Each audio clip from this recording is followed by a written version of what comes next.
Welcome to the Chromehorn podcast. As you will recognize, this is not Jeffrey Miller's voice. It is Nick Bromberg, and as popular demand was me to do this by myself, I'm not going to do that by myself. That would be scary, right, Jay? That would be terrifying, man. Talking into the void all by yourself, that's a scary existential crisis. That would be not good. So, as you can see, here, you can't see us. Jay Busby is joining us this week, and we are going to have some fun. I think we're going to talk about Kevin Harvick first, simply because those were some grenades. Are we still picking up the shrapnel from what he said Saturday, despite the apology on Sunday? Well, the thing he was masterful. There are a few guys that just absolutely know how to work public opinion. Tony Stewart is one of them. Kevin Harvick is another. Kyle and Kurt Busch, those guys have absolutely no clue. They could say that puppies are cute. You'd have people saying, "Yeah, screw those Busch brothers." But Harvick and Stewart, they can figure out what the popular opinion is. They can tap right into it, and they can run with it. And for Harvick's case, it was the idea that the Dillon brothers are silver spoon, privileged, born millionaires that have had everything handed to them, and there's a lot of sentiment towards that. I'm not going to say in the garage, but there's certainly a lot of sentiment out in the grandstands that that's the case. Yes, and to recap, in case you have no clue what we're talking about, and I hope you do, about I think it was like 11 laps to go in the truck race. Had it on. Ty Dillon got into Kevin Harvick. He was on the inside of him. Harvick's on the outside. They touched, crashed behind him, and Harvick was mad. RC was on the radio with Ty Dillon, told Ty, don't. I'm not going to try to repeat what he said because I'm going to get it all wrong. I don't want to do that. Basically told Ty not to take any grief from Harvick. Harvick was mad, and Harvick, it's important to note, too, that Harvick was not driving for RCR, even though he's still an RCR driver. He was not driving for RCR in this race. He was driving for NTS Motorsports, which I think gets their trucks from RCR. Anyway, he's mad at Ty, stops in Ty's pit box, and then perhaps the craziest thing we've seen in NASCAR since I don't know when in the conflict comes when Harvick is in Ty Dillon's pit box. Ty Dillon's crew's mad and trying to get Harvick out of the way, and then out of nowhere comes this sledgehammer. Dude throws a hammer. A hammer. That was amazing. Absolutely incredible, and simply because he could have taken out how many of his crew members' knees with that throw? How heavy is one of those things, you think? Probably, it's got to be what, 30 to 40 pounds? Yeah, I mean enough to knock out some dents and enough to collapse a couple of knees if it hit it. Yeah, and it wasn't one of those, mallet-sized sledgehammers either. We're talking, a full-fledged sledge. Like I said on Twitter, I think it was a promotion for the upcoming Thor movie. It was executed, but it was a Thor tie-in. As someone, with that joke, and as someone else made a joke on Twitter, which I wish I would have thought of it too, why didn't Thor Sport Racing throw the sledgehammer? Yeah, I think that was McGee that made that one. That was. He's a comic book geek just like I am. We spent one time we were at Talladega a couple of years ago, and we're standing there in the middle of pit road right before the race, and all we're doing is geeking out over the upcoming Avengers movie. Just all this amazing NASCAR history and pageantry all around us, and all we can talk about is the Hulk and Thor. It was glorious. Well, that is something that has escaped me over my entire life. I've never gotten into comic books, but at the same time, here I am, freaking out that Parks and Rec is not on TV anymore simply because I can't. I've got nothing else to watch now. I need to figure out some new TV shows. We all have our geek passions, one way or the other. I know mine is confined to NASCAR, which is quite scary. But Clint Boyer characterized the whole thing as a divorce, and it's a good point. He said something about the wife took the dog and the house and the silverware. I'm not sure if we're going to call this a divorce, who's getting what in all of this. But that's about the best way to do it. You could tell Harvick, he'd been saving something like this up for if he ever needed it, and boom, this was the perfect opportunity. Harvick is one of those guys, much like Kurt Busch, who it never is going to end well with him. It just never is going to end well, no matter what, no matter how good it starts out, which is why Stewart-Haas Racing in 2017 is going to be a delight to watch, because this is not going to end well. It's going to end with accusations of one guy getting better equipment. It's going to end with one guy being a jackass to another on the track. It's just not going to end well. It's not in these guys' nature to just shake hands and say, all right, you know what? It's not really the way that Mark Martin goes about his business. Shake hands, say, all right, didn't work out. We're going. Where am I? I'm falling all over myself. We are going our separate ways. That's it. End of story. I mean, with guys like Kurt Busch and Kevin Harvick, they got to burn it to the ground. This is kind of a fun question. Of anybody of the next year, let's start 2014. Which Stewart-Haas driver gets the first win for Stewart-Haas as a four-car operation? I think Harvick. I think Harvick is the best setup. To now, I mean, I have to confess to being a little bit out of the loop. But what are the pit crew situations going to look like for each driver? Kurt Busch is going to have a brand new pit crew because that's a completely new team. Right now, I believe Harvick is stepping into basically what is the 39. You've got the 10 set up. The 10 and the 14 are still going to stay the same. So, and Kurt Busch this year, we'll be honest, it'd be interesting to see where Busch's guys come from because, Busch hasn't minced a lot of words with the pit crew, and they already made a change during the chase with some of the 78 guys. So that'll be get Mr. Busch a nice pit crew there. But yeah, it's going to be very, very odd to see Harvick in the stylized 4. And I don't know, I've noticed this looking at the paint schemes for next year. Stewart-Haas, with the exception of Danica Patrick, they are staying with the same font for the 4, the 14, and the 41. Well, you got to go brand loyal. I was going to say about the pit crew thing is that I bet they are looking for deaf pit crew members for Kurt Busch. So if you're deaf, you may not be listening to this. But if you know someone who is a deaf pit crew member, you might be there. There's a job out there for them. There is, and a crew chief who would be?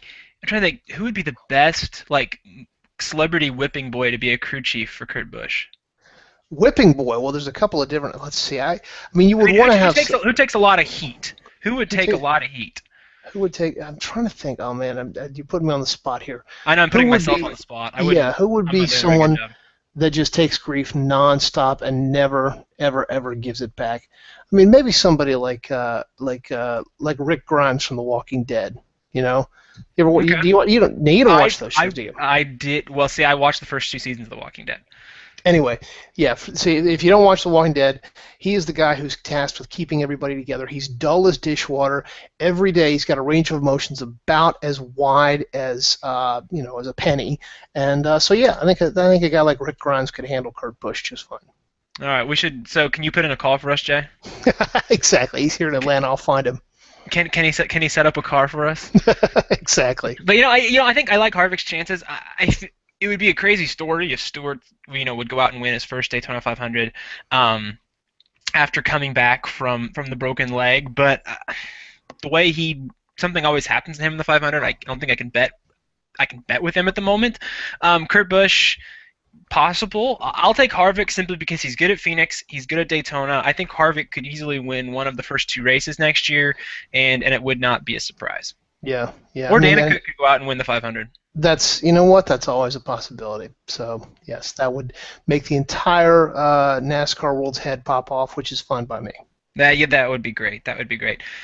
Speaking of great, well, depends how you're going to grade this. How would you grade Greg Biffle's little spin of Jimmy Johnson by the collar? As a wrestling move, I thought it was good. I thought that it's what NASCAR needs, man. It's what NASCAR wants, and Jimmy Johnson, God bless his Jedi calm, didn't go right back at it, although that would have been great to see. But it was good. It was a little bit of a horse collar there in any other game but a Texas A&M one. It would have drawn a penalty. It's a shout out to you, my college football watching. I know exactly the play you're referencing. Exactly, and from a couple of weeks ago. But Biffle, he did the right thing, I think, all the way around. He was pissed. He didn't hide it. He went right at it. He got on camera. What's your sense of what was the consensus? Was the chat still going when that happened? And what's the consensus for what people said about Biffle's actions? I think it was quite the this just really happened. It wasn't captured live, so not many people, unless you were on Twitter, you really knew about it at the moment. And Okay. I saw it happen on Twitter, and I went, what? So, and the ESPN cameras only showed after it happened because it was very funny. Clint Boyer's post race interview, he's sitting there, he's half paying attention, and then the rest of the time, he's looking over, going, he's very intrigued as to what's happening over yonder, and and it's like, oh, so something's going on here, and then we saw the kind of the aftermath of Biff and Johnson, but I think this is something, as we see with a lot of NASCAR drivers, it's a non-issue if Biffle wasn't penalized. But what happened was Biffle was mad about the contact with Jimmy Johnson. He claimed Johnson said he was inside of him. Biffle said he wasn't. Whatever. It's short track racing. This stuff happens on a regular basis, and but anyway, Biffle's bumper cover was flapping for the second time. The first time he was not black flagged, and the team taped it up, put it back together, and instead of just ripping it back off or ripping it off in the first time, second time it comes off again. And so Biffle gets called to the pits during cautions, and you got to pit this so we don't pit this and take it off so we don't black flag you. And so he goes from 7th to 27th. And then I think what's kind of also being overshadowed by this is Greg Biffle was 27th with like 75 or 80 laps left, and he finished 9th, and that was a straight green flag run. That was from the last caution to the end of the race. That's quite the impressive drive. I mean, he drove up through the field and finished 9th. Johnson finished 5th. So who knows had he, if they would have gotten to that point of could we have seen some fun? But yeah, I mean, that was a hell of a drive. He took out his frustrations and moved up 18 spots in 80 laps, which at Martinsville is not an easy thing to do. Yeah, rage will add a couple extra horsepower to your engine, I believe. But yeah, I mean, Biffle's in one of those strange positions where he's obviously closer to the end of his career than the beginning, and you don't want to say, I'm not going to be so crass as to say that it hasn't worked out for him the way that he would hope, because the guy's maintained a ride for the last 12, 15 years at NASCAR's highest level. That's no mean feat whatsoever.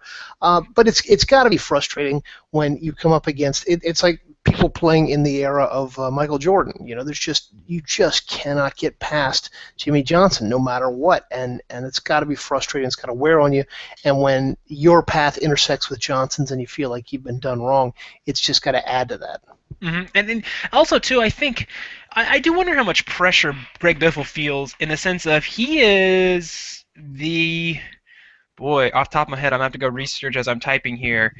He's one of the only guys, maybe the only guy in the Sprint Cup Series right now that has the shot to do the triple, and that is win the truck title, win the nationwide title, and win the Cup Series title. Yeah, he's the only guy right now, the only active driver. He's the only active driver in the Cup Series outside of Travis Kvapil who is running full time that's won a truck title. Austin Dillon could have 2 with the 2011 truck title if he wins the nationwide series title this year. But yeah, I wonder how much that weighs on him. That's a great bit of trivia. You got to put that out on Twitter tonight. That's a great bit of trivia. I will do that. We'll see who knows. But yeah, it's crazy to think that you look at guys who've won truck titles, and some of them have had some Cup careers. A lot of them it's been after their Cup career, or not even had a Cup career at all. And then here we got Greg Biffle, and he's this guy who is, right, like you said, he's on the precipice. He's in. If you're zip coding drivers, he's near one of the top ones, if not in it. But it's not.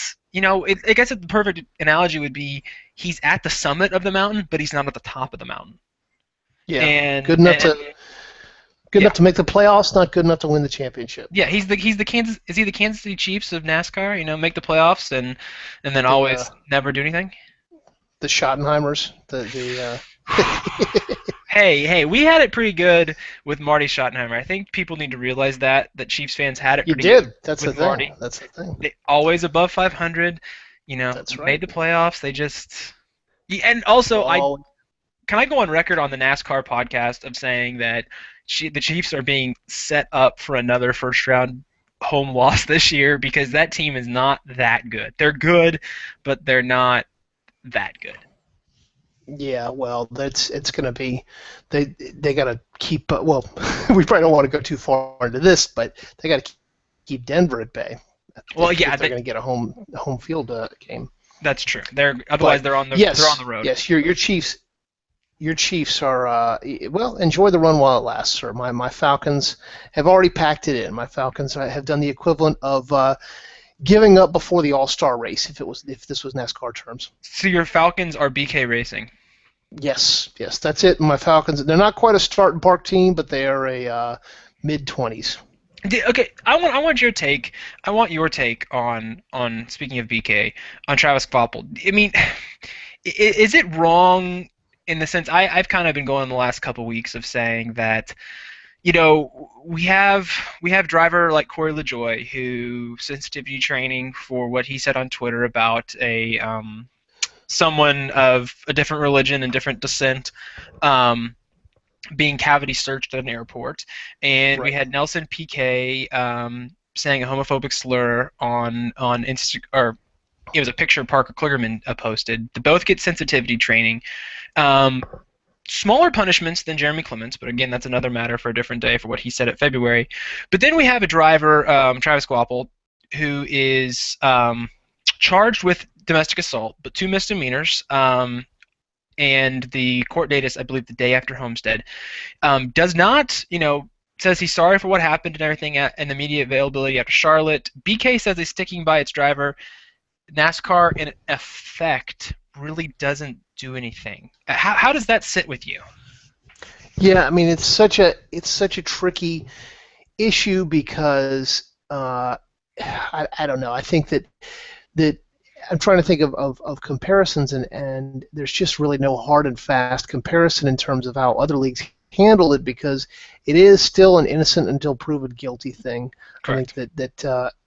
that's probably where the break point is that if we're going to put our faith in the old American justice system, it is pretty obvious when somebody writes something on Twitter, or on Facebook and then says, "Whoops, I shouldn't have done that," or on Instagram, then they are indeed guilty. But in this case, we do have to let justice play itself out. But I think that NASCAR would be well suited to say something like, this is unacceptable. If and when these are proven, we will be levying punishment. We're going to respect the justice system, but then we'll be waiting for you at the other end if it doesn't go your way. I mean, that might be one way of handling it. So, Yeah, and yeah, I I kind of get look to at what it. you're saying, though.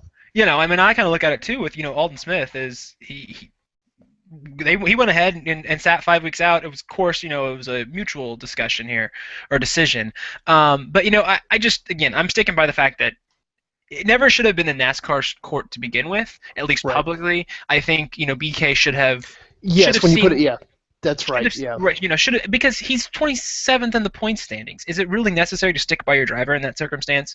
Give him a few weeks off. Let's figure all this out and go from there. They're not running for the title. I think it's not that running for a title lets you condone what had allegedly happened, but it's completely a different circumstance. Yeah, yeah, once you frame it that way, that changes how it should be framed. Yeah, that should have been a team issue. The team should have handled it with more sensitivity and tact than that. And yeah, you're right. You would expect the team to step up in a way that maybe NASCAR doesn't.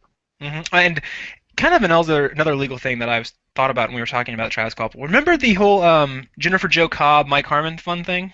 Yes, yes, stolen Uh, trailers and all kinds of eastbound and down craziness. the criminal charges in that case have been dropped regarding the stolen hauler. It has still not been recovered. So this is whatever happened to this hauler.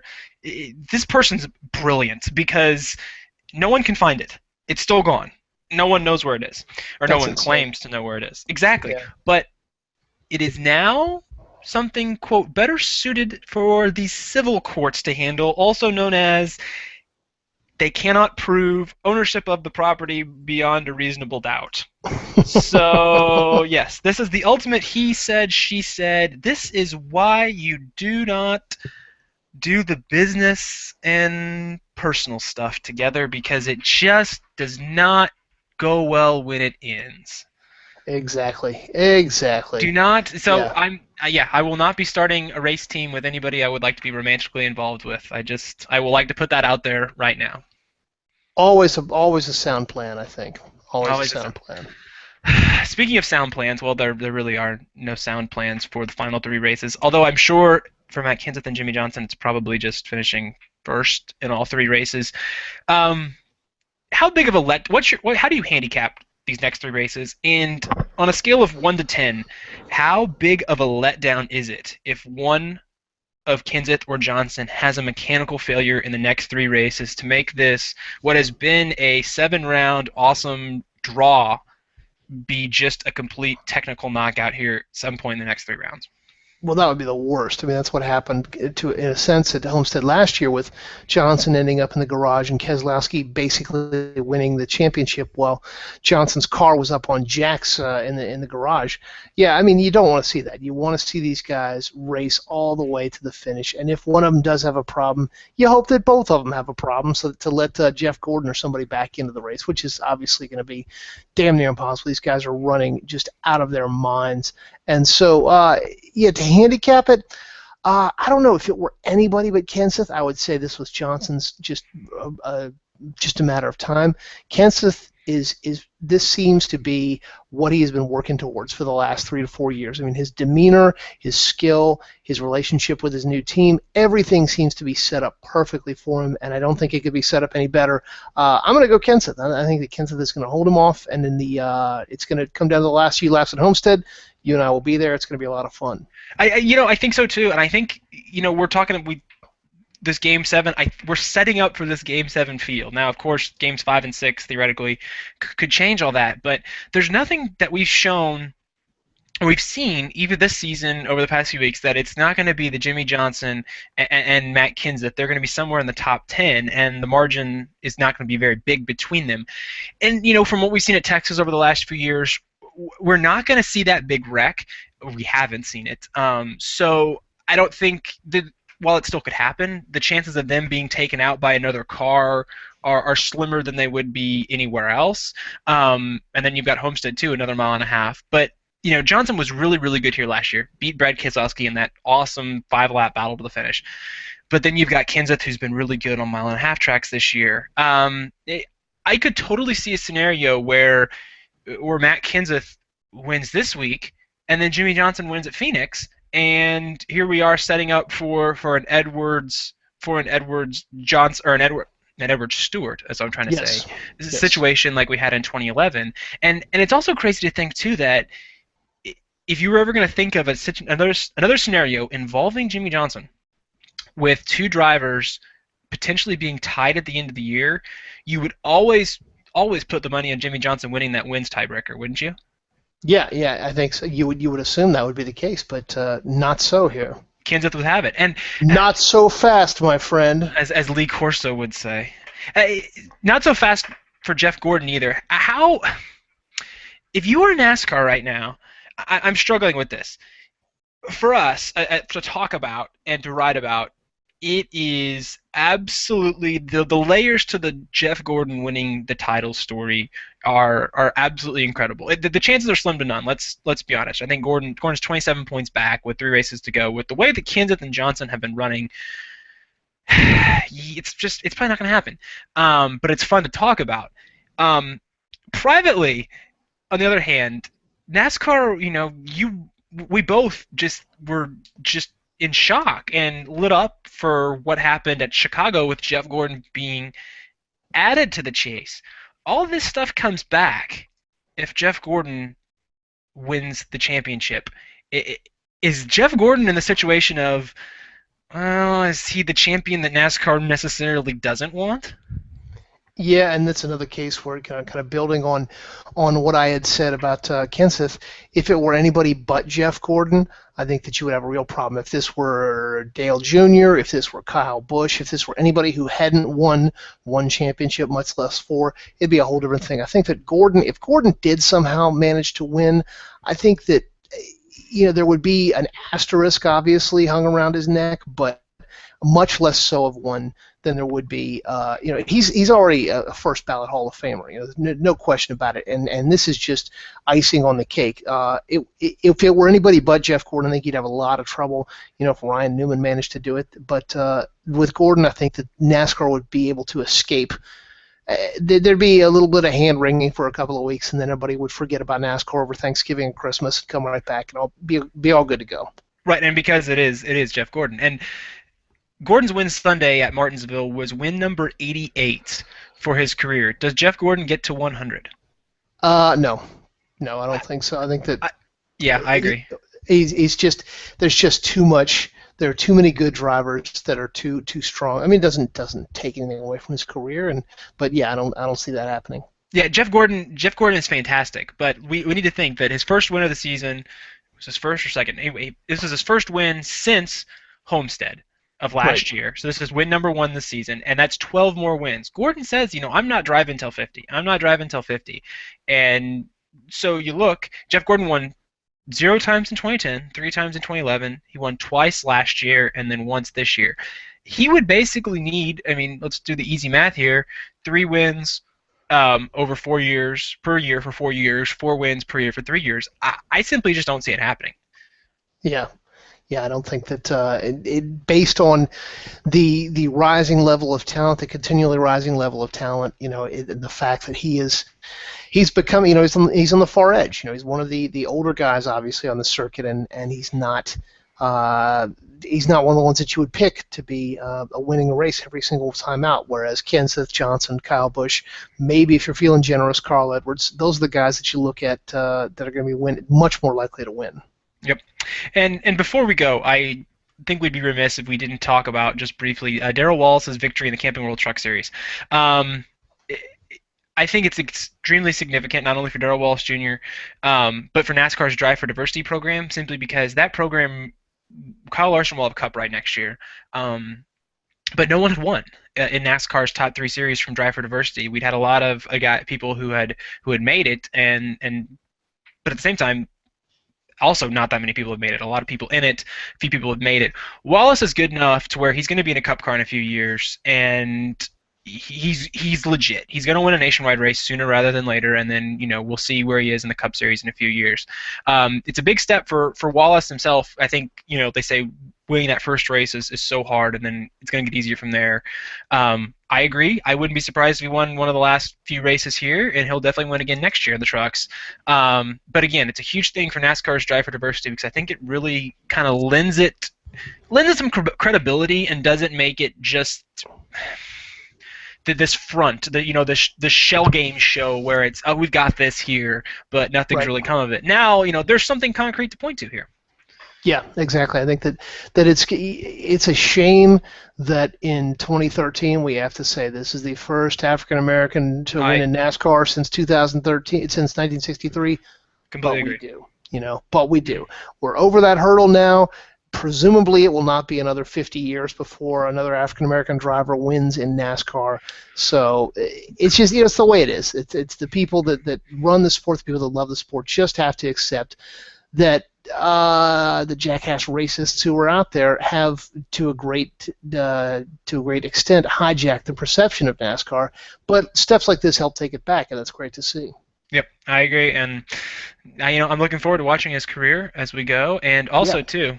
Who's your pick this weekend? Are you gonna? I'm sticking with Kenseth. I have just gone out on a limb 5 minutes ago. I can't contradict myself. Yeah. I'm going. I've gone with Kenseth too on a couple of radio shows, so I'm going to have to stick with it, unless, of course, we can delete this and I'll put in Johnson once he wins. But Kenseth is set up well. I mean, Texas is a good track for him.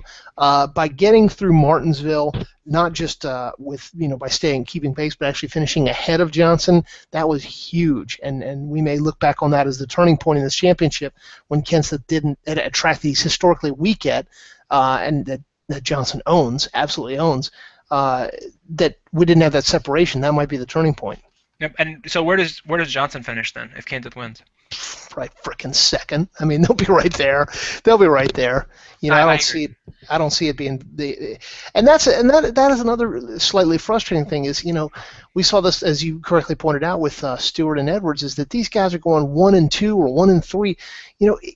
you don't want to accuse. I'm not going to accuse any driver of laying down, but man, how is it possible that all of a sudden these drivers outdrive everybody else right at the end? I mean, some of it is that they're getting the best materials from their shop, yes, but you got to wonder if maybe if there were more people in the running, that you would have a better, more competitive race. And that's the thing. It's a double. I think it's a double-edged sword for NASCAR because you look at we are witnessing an incredible battle between two of the sport's best drivers, clearly on top of their games. I mean, they're so much better than everybody else. But at the same time, while we have this great battle, everybody else is eliminated because they're so good, and there's no way to catch up. And Exactly. and it really it dilutes. Does it dilute the product? I don't know. Simply because it's like, hey, you've got Kenseth and Johnson, but then, yeah, everybody else is just kind of here moseying around. When in essence they're not, but it's just Kenseth and Johnson are that much better than everybody else right now that it feels that way. Well, what is the rationale against? And I'm sure there's one out there, but what is the rationale against having a separate standings battle for chase drivers, 12-1, so that the worst that you could finish is 12 or is 11 points behind, or in this case 12 points behind the leader in a given race, rather than 42? I think it's simply the people are against it because NASCAR, you race against the entire field, and there is a lot of perception by a lot of people already that taking away from the chase, or the chase ignores drivers 13 through 43, which I don't agree with, because if we didn't have the chase, then you're only going to have drivers 1 through 3, whoever's in contention that year, being talked about in terms of the championship battle. So I'm really not sure how that argument translates eras. But right, why can't we do? I'd be open to a chase point system. I would also be open to the Formula One system, where Miller and I have talked about it before. I'm good with it.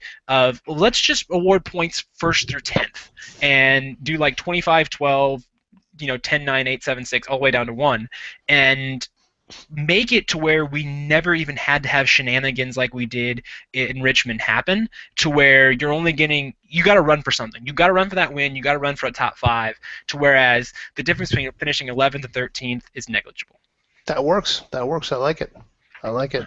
I'm good with that. Well, thank you very much, Jay, for joining me this week. It was My pleasure, fantastic. sir. And I will see you in 2 weeks. We will be going crazy in hopefully nice weather, Miami. I'm looking forward to escaping the rainy fall conditions of the Midwest. Well, it's Homestead is in the middle of frickin' nowhere, but it's right near the Turkey Point nuclear facility, which I accidentally drove onto looking for a beach, and they don't like that. They don't take kindly to tourists just kind of showing up there, something about national security and all that. Yeah, that would not be a good idea. But yeah, it's desolate and it's in the middle of nowhere, but Miami itself is nice, so it'll be a good time. Am I gonna see an alligator? Are there alligators around Homestead? Yes, I would recommend you not get out of your car when you're driving the back roads that I will show you to get there. Okay, deal. I will not be leaving my car. Good call. Awesome. Thank you, sir. And we will be chatting soon. And thank you, everybody, for listening to the Chrome Horn. We will talk to you next week. See ya.